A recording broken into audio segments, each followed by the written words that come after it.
కర్నూలు జిల్లా ఓరవకల్లు డ్రోన్ సిటీకి భారీ పెట్టుబడులు రానున్నాయని కేంద్ర మంత్రి రామ్మోహన్ రెడ్డి తెలిపారు. డ్రోన్ తయారీ, పరిశోధన, శిక్షణకు జాతీయ స్థాయి హబ్గా అభివృద్ధి చేస్తామని చెప్పారు. డ్రోన్ సిటీ కోసం 600 ఎకరాలు కేటాయించగా 8 ఫ్లాట్లను కంపెనీలకు ఇచ్చినట్లు తెలిపారు. ఇప్పటికే 130 కోట్ల పెట్టుబడులు వచ్చాయని, భవిష్యత్తులో 5,000 కోట్ల వరకు పెట్టుబడులు వచ్చే అవకాశం ఉందన్నారు. పూర్తి స్థాయిలో అభివృద్ధి చేస్తే 5,000 మందికి ప్రత్యక్షంగా, 25,000 మందికి పరోక్షంగా ఉపాధి లభిస్తుందని తెలిపారు. 2-3 ఏళ్లలో డ్రోన్ తయారీ ప్రారంభిస్తామని వెల్లడించారు. ల్యాండ్ ఎలా కేటాయించబోతున్నాం, ఇక్కడ ఏ ఫెసిలిటీస్ ఉన్నాయి ఈ యొక్క డ్రోన్ సిటీలో, ఇవన్నీ కూడా ఒక ప్రెజెంటేషన్ రూపంలో వాళ్ళకి ఇవ్వడం జరిగింది. ఆల్మోస్ట్ అన్ని కంపెనీస్ కూడా ఈరోజు దేశంలో హైదరాబాద్లో కానీ, బెంగళూరులో కానీ, ఇతర ప్రాంతాల్లో ఆల్రెడీ కంపెనీస్ పెట్టుకున్నారు. అయితే ఒక మంచి శుభ పరిణామం ఏంటంటే, మన డ్రోన్ సిటీ చూసిన తర్వాత, చంద్రబాబు నాయుడు గారి తాలూకా విజన్ చూసిన తర్వాత, వాళ్ళు ఏవైతే వాళ్ళ కంపెనీస్ తాలూకా ఎక్స్పాన్షన్ ఉందో ఆ ఎక్స్పాన్షన్ అంతా కూడా కర్నూలులోనే చేయాలి, ఇక్కడ ఓర్వకల్లో డ్రోన్ సిటీలో చేయాలని ఉత్సాహంగా వాళ్ళందరూ కూడా ముందుకు వస్తున్నారు. అంటే మన ఆబ్జెక్టివ్ ఏదైతే కంపెనీలన్నీ కూడా ఇక్కడికి తీసుకొని వచ్చి ఒక క్లస్టర్ లా చేయాలనుకున్నామో అది మనం సక్సెస్ అవుతున్నాం. అయితే కొంత ఫీడ్బ్యాక్ కూడా డ్రోన్ ఇండస్ట్రీ నుంచి తీసుకున్నాం. ఇక్కడ మ్యానుఫ్యాక్చరింగ్ అన్ని మేము కేటాయిస్తున్నాం, ఇంకా ఏం కావాలి. అయితే వాళ్ళు రిక్వెస్ట్ చేసింది ఏంటంటే, మాకు టెస్టింగ్ కోసం ఫెసిలిటీ కావాలి, ఒక శాండ్ బాక్స్ ఫెసిలిటీ.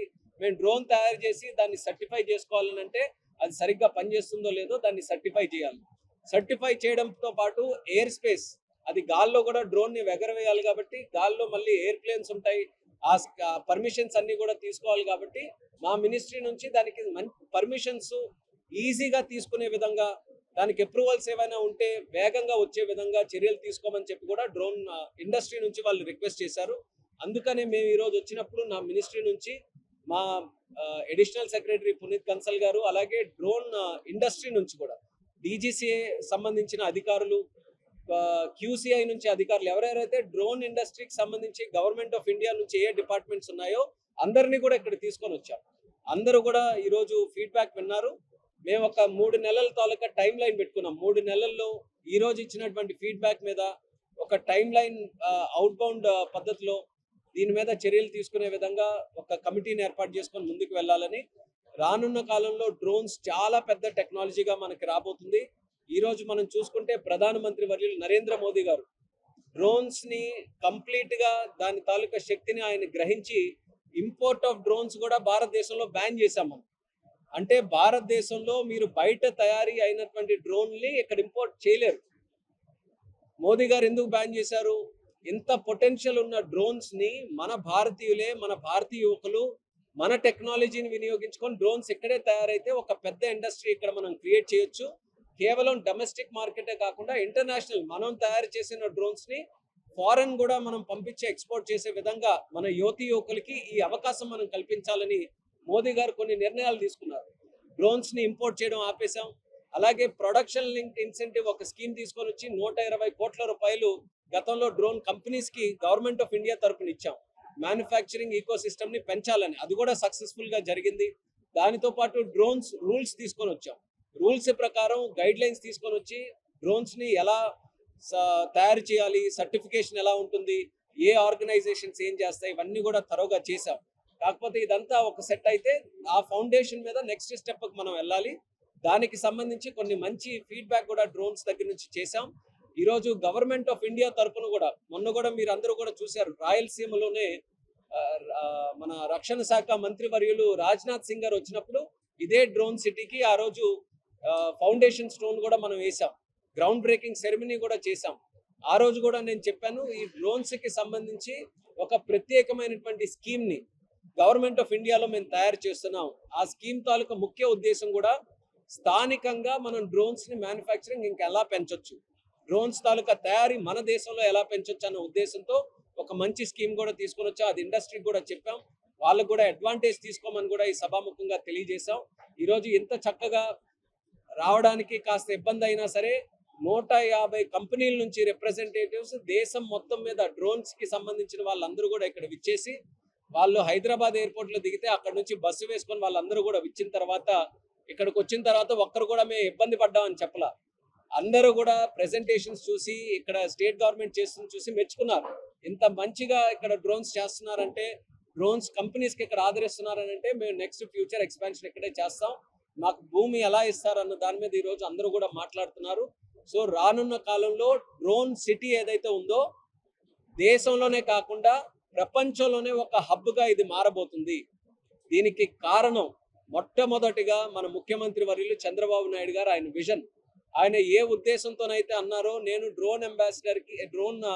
డ్రోన్స్ కి ఒక బ్రాండ్ అంబాసిడర్ గా నేను పనిచేస్తా అని చంద్రబాబు నాయుడు గారు చెప్పారు. ఆ మాట మీద నిలబడి డ్రోన్ సిటీని ఏర్పాటు చేశారు, పాలసీని ఏర్పాటు చేశారు, సపోర్ట్ ఇస్తున్నారు. గవర్నమెంట్ లో కూడా చాలా కార్యక్రమాలకి ఎక్కడెక్కడ డ్రోన్స్ అవసరం ఉంటాయో ఫస్ట్ డ్రోన్స్కి వెళ్ళమంటున్నారు. మీరు ఇప్పుడు కూడా చూసుకుంటే అగ్రికల్చర్ లో డ్రోన్స్ చాలా పెద్ద ఎత్తున వాడుతున్నాం, శానిటేషన్ లో ఇప్పుడు వాడుతున్నాం, మస్కిటో ఇరాడికేషన్ కి వాడుతున్నాం, డ్రైన్స్ ని క్లీన్ చేయడానికి వాడుతున్నాం. అలాగే లా అండ్ ఆర్డర్ లో కూడా మీరు పెద్ద పెద్ద ఈవెంట్స్ ఎక్కడైనా జరిగితే పోలీసు వాళ్ళు కూడా డ్రోన్స్ ని వాడుకొని సర్వేలెన్స్ అన్ని కూడా చేస్తున్నారు. వీడియోస్ రికార్డ్ చేసి ఎవరైనా తప్పు చేస్తే వాళ్ళని ఐడెంటిఫై చేయడానికి కూడా డ్రోన్స్ ని వాడుతున్నారు. ల్యాండ్ సర్వే గురించి వాడుతున్నాం, ఎక్కడైనా ఫారెస్ట్ ఏరియా సర్వే చేయాలి, లేకపోతే ఇంకేదైనా ఒక కన్స్ట్రక్షన్ ఏరియా రోడ్స్ ని సర్వే చేయాలి, వీటన్నిటికీ డ్రోన్స్ ఈ రోజు వాడుతున్నాం. మంచి రిజల్ట్స్ ఈ రోజు వస్తున్నాయి.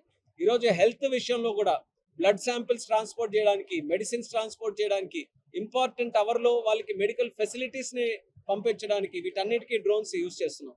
సో రానున్న కాలంలో డ్రోన్స్ తాలూకా వినియోగం మరింత పెరగబోతుంది.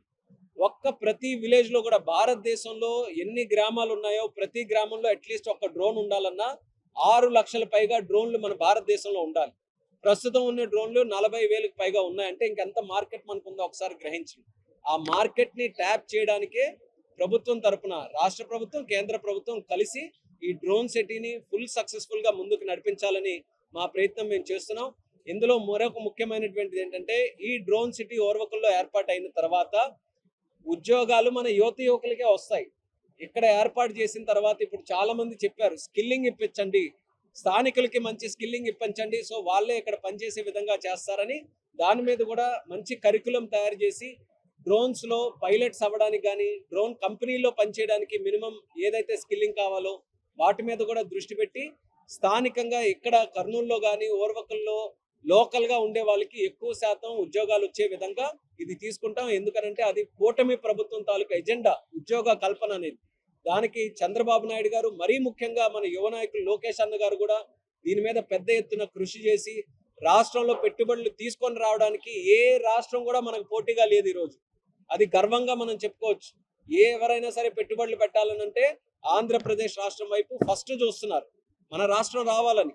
రాయలసీమ అవ్వచ్చు, ఉత్తరాంధ్ర ప్రాంతం అవ్వచ్చు, లేకపోతే అమరావతి ప్రాంతం అవ్వచ్చు, తిరుపతి లాంటి ఏరియాలు అవ్వచ్చు, ఎక్కడైనా సరే ముందు ఆంధ్ర రావాలి, చంద్రబాబు నాయుడు గారితో మాట్లాడాలి, అక్కడే పెట్టాలని ఎంతో ఆసక్తిగా ఈరోజు చూస్తున్నారని అంటే 2 సంవత్సరాల్లో ఆంధ్రప్రదేశ్ రాష్ట్రంలో ఎంత మార్పు వచ్చిందో మనం అందరం కూడా గమనించాలి. ఆ మార్పుని మనం కాపాడుకొని ముందుకు నడిపిస్తూ యువకులకి మంచి ఉద్యోగాలు వచ్చే విధంగా అన్ని నిర్ణయాలు కూడా వాళ్ళకి సంబంధించి పాజిటివ్ గా తీసుకొని ముందుకు వెళ్తాం. డ్రోన్ సిటీ ఇప్పటి వరకు ఫౌండేషన్ స్టేజ్ లో ఉంది. ఈ రోజు డ్రోన్ ఇండస్ట్రీ తాలూకా రెస్పాన్స్ చూసిన తర్వాత ఇది ఎట్టి పరిస్థితుల్లో సక్సెస్ అవుతుందనే నమ్మకం మాకుంది. ఈరోజు మినిస్టర్ ఆఫ్ సివిల్ ఏవియేషన్ గా నేను కూడా వచ్చిన తర్వాత కొన్ని గ్రహించాను. చాలా మంది ఆల్రెడీ బెంగళూరులో ఉన్న వాళ్ళు ఉన్నారు, వాళ్ళు ఇక్కడికి రావడానికి సుమారు 4-5 గంటలు పడుతుంది. సో ఇప్పుడే ఎంపీ గారితో కూడా మాట్లాడిన తర్వాత డిస్కస్ చేసాం. భవిష్యత్తులో ఎలా అయితే గతంలో విజయవాడకి కనెక్టివిటీ కావాలంటే విజయవాడకి ఎస్టాబ్లిష్ చేసాం, చెన్నైకి ఉంది, అలాగే వైజాగ్ కూడా ఉంది. రానున్న కాలంలో బెంగళూరుకి కూడా కర్నూలు నుంచి ఏర్పాటు చేయాలని దాని మీద కూడా నేను వర్క్ చేస్తాను. ఇంకా భవిష్యత్తులో ఇక్కడ లోకల్ గా డిమాండ్ ఉంది, పలానా సిటీకి మేము వెళ్ళడానికి కనెక్టివిటీ కావాలని అంటే ఖచ్చితంగా నా తరపున సపోర్ట్ ఈ కర్నూలు ఎయిర్పోర్ట్ ఉంటుందని కూడా ఈ సందర్భంగా తెలియజేసుకుంటున్నాను. అలాగే కర్నూలు ఎయిర్పోర్ట్ లో FTO ఒకటి మెల్స్టార్ తాలూకా FTO కూడా ఈరోజు సిద్ధంగా ఉంది. FTO అని అంటే పైలట్లు ట్రైన్ అయ్యేటటువంటి సంస్థ. మెల్స్టార్ ఆల్రెడీ అన్ని ఫినిష్ చేసుకొని దగ్గరలో వాళ్ళ తాలూకా ట్రైనింగ్ ప్లేన్స్ కూడా రాబోతున్నాయి. ఒక వారం రోజుల్లో వాళ్ళు కూడా రెడీ అవుతుందని అన్నారు. సో మళ్ళీ స్థానిక నాయకులు అందరం కూడా మాట్లాడుకొని దాన్ని ఇనాగ్రేషన్ కూడా పెట్టుకున్న తర్వాత మీకు అనిపించవచ్చు ఎంత ఎయిర్పోర్ట్ ఉంది, 4-5 ఫ్లైట్లు తిరుగుతున్నాయి, ఏంటి పరిస్థితి అని. కానీ FTOs వచ్చిన తర్వాత పిల్లలు యువకులు పైలట్లు అవ్వడానికి మన ఎయిర్పోర్ట్ వాళ్ళందరికీ కూడా ఉపయోగపడుతుంది. సో FTO ఒకటి ఆల్రెడీ రెడీగా ఉంది, బిల్డింగ్స్ అన్ని కూడా కన్స్ట్రక్ట్ అయ్యాయి. ప్లేన్స్ వచ్చిన వెంటనే FTO కూడా స్టార్ట్ చేయొచ్చు. సుమారు 30 మందికి ఇనీషియల్ గా ఇంటేక్ చేసి వాళ్ళు కూడా స్టార్ట్ చేస్తారు. ఇంకో FTO కూడా ఓరియంట్ FTO వాళ్ళు ఆల్రెడీ వేరే స్టేట్ లో కూడా చేస్తున్నారు. వాళ్ళు కూడా ఇక్కడ ఆపరేట్ చేస్తామని పర్మిషన్స్ అన్ని కూడా తీసుకున్నారు. మరొక 2-3 నెలల్లో కూడా అది కూడా పూర్తయ్యే అవకాశం ఉంది. సో FTOs వచ్చిన తర్వాత ఎయిర్పోర్ట్లో యాక్టివిటీ మరింత పెరుగుతుంది. పిల్లలు అక్కడ ఉంటారు, వాళ్ళ ద్వారా చిన్న ఎకానమీ కూడా క్రియేట్ అవుతుంది. సో ఓవరాల్గా ఈ యొక్క కర్నూలు సెంటర్గా చూసుకుంటే ఓర్వకల్ హబ్ కానీ, డ్రోన్ సిటీ కానీ, FTOs కానీ, ఏవియేషన్ రిలేటెడ్ ఒక మంచి అవకాశాల హబ్గా ఇది తయారవుతుంది. కాబట్టి మాకు కూడా చాలా ఆనందంగా ఉంది. ఈరోజు చంద్రబాబు నాయుడు గారికి ప్రత్యేక ధన్యవాదాలు. ఎందుకనంటే డ్రోన్స్ మా ministry of civil aviation subject, కానీ దానికి చంద్రబాబు నాయుడు గారు దీన్ని ఫ్రంట్ ఎండ్లో తీసుకొని ఆంధ్రప్రదేశ్ రాష్ట్రంలో డ్రోన్ని ఇంకా పెంపొందించడానికి ఆయన మంచి నిర్ణయాలు తీసుకొని ప్రమోట్ చేస్తున్నారు. కాబట్టి కేంద్ర ప్రభుత్వం తరఫున మేము ధన్యవాదాలు కూడా తెలియజేసుకుంటున్నాం. అలాగే ఇక్కడ డ్రోన్ కార్పొరేషన్, APIC చాలా చక్కగా సపోర్ట్ చేస్తున్నారు అందరికీ కూడా. భవిష్యత్తులో కూడా లోకల్స్ వాళ్ళందరికీ కూడా చెప్పేది, ఇలా కంపెనీలు ఎప్పుడైనా వచ్చినప్పుడు ఆదరించండి, సహకరించండి. వాళ్ళ ద్వారా మనకు ఎకానమీ పెరుగుతుంది, ఉద్యోగ అవకాశాలు వస్తాయి. కాబట్టి అందరం కలిసికట్టుగా ఈ రాష్ట్రాన్ని మరింత స్వర్ణాంధ్రప్రదేశ్గా తయారు చేయడానికి అందరం కూడా కలిసికట్టుగా కృషి చేద్దాం. అలాగే భారతదేశాన్ని వికసిత్ భారత్గా తయారు చేయడానికి కూడా కలిసికట్టుగా శ్రమిద్దాం. ఎంతో ఆసక్తిగా ఈ ఇష్యూ మీద రాష్ట్ర ప్రజలందరికీ కూడా క్లారిటీ ఇవ్వాలని పొలిటికల్ ఎంతో ఆసక్తిగా ఈ యొక్క DSC మీద చర్చిద్దామని లోకేష్ అన్న ధైర్యంగా అసెంబ్లీకి వచ్చి ఎవరు ఏ సమాధానం అడిగినా, ఏ ప్రశ్న అడిగినా సమాధానం చెప్పడానికి సిద్ధంగా ఉన్నారనంటే, ఈ మాయ మాటలు చెప్పి DSCని మసిపూసి మారేడుకాయ చేసినటువంటి జగన్మోహన్ రెడ్డి కనబడట్లేదు. ఇప్పుడు ఎవరు తప్పించుకొని తిరుగుతున్నారు ఈ DSC విషయం నుంచి? ఒకసారి నేను సూటిగా అడుగుతున్నాను వైఎస్ఆర్ కాంగ్రెస్ పార్టీకి. ఇందులో ఏవేవైతే అభియోగాలు మోపారో, ఏవేవైతే అలిగేషన్స్ చేశారో చాలా స్పష్టంగా అప్లికేషన్ని, నాకు తెలిసి దేశంలో ఎక్కడైనా అలిగేషన్ వస్తే అప్లికేషన్ని బేస్ చేసుకొని ఏ అప్లికేషన్ ఎందుకు చేయలేకపోయారు, ఏ అప్లికేషన్లు ఎక్కడ తప్పులు వచ్చాయి, ఎవరికైనా వస్తే ఏ దీని మీద వచ్చిందని స్పష్టంగా తెలియజేసి ఈ రోజుకి మేము చెప్తున్నాం, సిద్ధంగా ఉన్నాం, ఏ ప్రశ్న అడగడానికైనా సిద్ధంగా ఉన్నాను. కానీ ఈరోజు జగన్మోహన్ రెడ్డి గారే భయపడుతూ ఈరోజు తిరుగుతున్నారు. ఈరోజు అసెంబ్లీకి వచ్చి అసెంబ్లీలో ఈ DSCలో పార్టిసిపేట్ చేస్తే నీళ్ళకి నీళ్లు పాలకు పాలు అవుతాయని ఆయన రాకుండా ఇంకా ఇదేదో ఇష్యూ చేయాలి, తారుమారు చేయాలని. యాక్చువల్గా ఈ ఇష్యూ తాలూకు మూలం కూడా మీరు చూస్తే DSC కూటమి ప్రభుత్వం తాలూకా కమిట్మెంట్. ఫస్ట్ ఎవరండి చంద్రబాబు నాయుడు గారు వచ్చిన తర్వాత దేని మీద సంతకం పెట్టారు? DSC మీద పెట్టారు. 16,000 ఉద్యోగాలు. 5 సంవత్సరాలు జగన్మోహన్ రెడ్డి గారు సీఎంగా ఉంటే ఒక్క DSC ఉద్యోగం కూడా లేదు. ఇదే యువకులు DSC రాయాలని 5 సంవత్సరాలు ఇల్లు తాకట్టు పెట్టుకొని తల్లిదండ్రుల దగ్గర డబ్బులు తీసుకొని కోచింగ్ సెంటర్లకు వెళ్ళి ఒక్క ఉద్యోగం, అంటే ఒక్క DSC పెడితే ఉద్యోగం సాధిద్దామని 5 సంవత్సరాలు కూడా వేచి చూస్తే వాళ్ళు చేయకపోతే కూటమి ప్రభుత్వం ఎలక్షన్లో గెలిచిన తర్వాత ఇచ్చిన హామీ ప్రకారం ఫస్ట్ DSCని పెట్టి 16,000 ఉద్యోగాలు వితిన్ ఎన్ ఇయర్ వాళ్ళందరికీ కూడా ఇచ్చాం. అంత చక్కగా చేసిన తర్వాత మళ్ళీ లోకేష్ అన్న ఏం చెప్పారు? ఇది కేవలం ఒక్కసారే కాదు, మళ్ళీ చేస్తాం, DSC చేస్తాం. అప్పుడు జగన్మోహన్ రెడ్డి గారు భయం పట్టుకుంది. ఒకసారే చేశారు, ఇంత చక్కగా 16,000 చేశారు, మళ్ళీ సెకండ్ నోటిఫికేషన్ కూడా 10,000 ఉద్యోగాలకి ఇచ్చారు. వీళ్ళు ఖచ్చితంగా కూటమి ప్రభుత్వం ఇలా ఉద్యోగాలు ఇస్తూనే వెళ్తుంది, మనకి ఇంకెవడు నమ్ముతాడు, మనకి ఇంకెవడు చూస్తాడని ఇందులో ఏదో ఒక రకంగా కుట్ర పన్నాలన్న ఆలోచనతో దీంట్లో లేని అభియోగాలు. సంవత్సరం తర్వాత ఎవరైనా అభియోగం చేస్తారండి? ఎవరైనా ఉంటే సంవత్సరం తర్వాత టీచర్లు జాయిన్ అయ్యి అందరూ చక్కగా పనిచేస్తుంటే ఇది ఒక యాటిట్యూడ్ అండి జగన్మోహన్ రెడ్డి గారికి.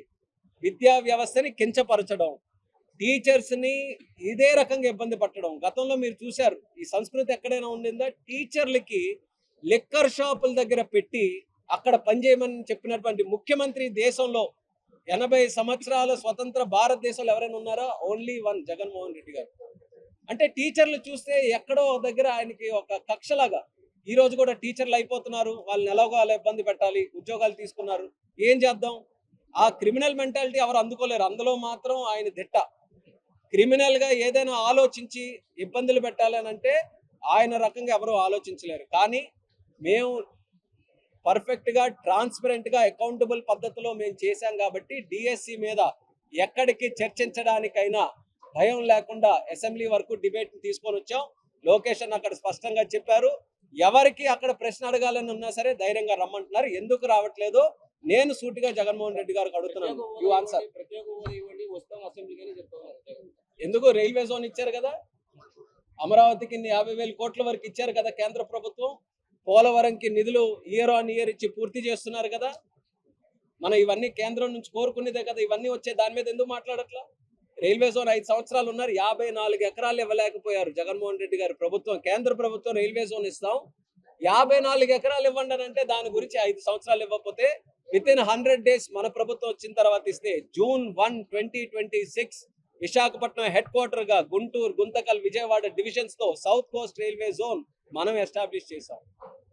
BPCL రిఫైనరీ మనం తీసుకొని వస్తున్నాం. ఆర్సిలార్ మిత్తల్ స్టీల్ ప్లాంట్, దేశంలోనే పెద్ద ప్రైవేట్ స్టీల్ ప్లాంట్ ఉత్తరాంధ్రలో మనం పెట్టాం. భోగాపురం ఎయిర్పోర్ట్ మొన్ననే మీరు చూసారు, చాలా గ్రాండ్ గా నిర్మించుకొని ప్రధానమంత్రి గారి చేతుల మీదుగా చేశాం. ఇదే రాయలసీమ ప్రాంతంలో రాయల్ ఎన్ఫీల్డ్ దగ్గర నుంచి AMCA 5th generation fighter jet, అది ఎంత పెద్ద ప్రోగ్రామ్, అది ఎన్నో వేల కోట్లకు సంబంధించింది. డిఫెన్స్ మినిస్టర్ రాజ్నాథ్ సింగ్ గారు వచ్చి ఈ రాయలసీమ గడ్డ మీద ఆయన ఫౌండేషన్ చేస్తే ఆయన ఇంకా రాకపోవడం, ఇంకా మాట్లాడడం, కేంద్రం ఏం చేయలేదని అంటే ఎంత హాస్యాస్పదంగా ఉంది. విత్ ఇన్ 2 years ఈ ప్రోగ్రామ్స్, నేను చెప్పిన అన్ని పూర్తిగా కూడా చెప్పలేదు, 2 years కేంద్రం తాలూకా సహకారంతో ఇన్ని ప్రోగ్రామ్స్ ఆంధ్రప్రదేశ్ లో చేశాం. కూటమి ప్రభుత్వం డబుల్ ఇంజిన్ సర్కార్ కేవలం మాటల వరకు కాదు, చేతల్లో చేసి చూపిస్తున్నాం. ఇప్పటికీ కూడా చెప్తున్నాం, ఒపోజిషన్ కి ప్రజాస్వామ్యబద్ధంగా ఏ విషయం చర్చించాలన్నా, ఏ ప్రశ్న ఉన్నా ధైర్యంగా అసెంబ్లీకి రండి, అక్కడ అడగండి, ప్రతిదీ సమాధానం చెప్పడానికి ధైర్యంగా మేము ఉన్నాం. ఓకే.